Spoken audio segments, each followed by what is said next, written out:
Well, I composed 4 of the best budgeting tips that not only helped me in my financial journey, but also some of my closest friends. Admit it, buying groceries, a night out with friends, even paying the bills, life has gotten way too expensive recently.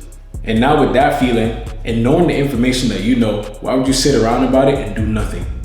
Let's take these tips and apply them today so we can become financially free. The first tip that I got for you guys is to remove your card off your phone. Apple, Samsung, they came up with a brilliant idea for us to be able to tap to pay. It sounds great in theory, but it's horrible for our wallets. Imagine going out with your friends and the bill comes and you just tap your phone. Or laying in bed shopping and the card information is already saved.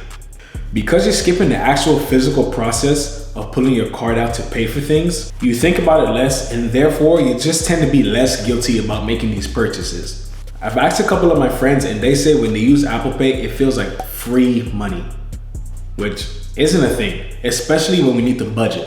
Speaking of saving a couple of dollars, that leaves me with step number 2, canceling your subscriptions. Now this step might be hard for some people. We don't want to give up our Netflix, our Spotify, our HelloFresh, or the 30 other subscriptions that we're paying for and we don't even know about. Speaking of subscriptions, go ahead and subscribe if you find these tips actually helpful or practical. In this day and age, there's no reason for you to have a subscription that you don't know about, especially when there's some free apps that you can use to help you track your finances. Now with those extra $30 to $50 we're saving a month because we canceled our subscriptions, we can use in better ways in our lives, such as fitness. Speaking of fitness, this tip is more than just canceling your subscriptions. It's more like downgrading. I used to have a Planet Fitness Black Card subscription that I used to pay extra for, but I would never use any of the perks and I would just go there to work out.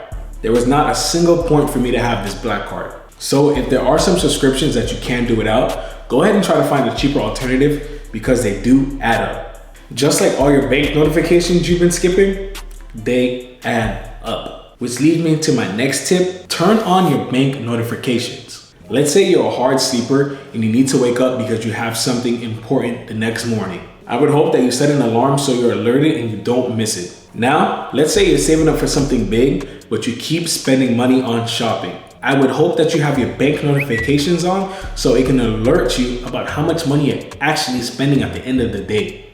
Trust me, not keeping up with your expenses is single-handedly one of the best ways to fall behind your financial goals and your way to freedom. Now, enough of all that seriousness. With my last tip, saving money can be stressful, but that's why you need to allow yourself to have fun in the process. At the end of the day, consistency beats perfectionist, because why try to strive for perfectionist just to get burnt out when you can strive for consistency and keep it going long term?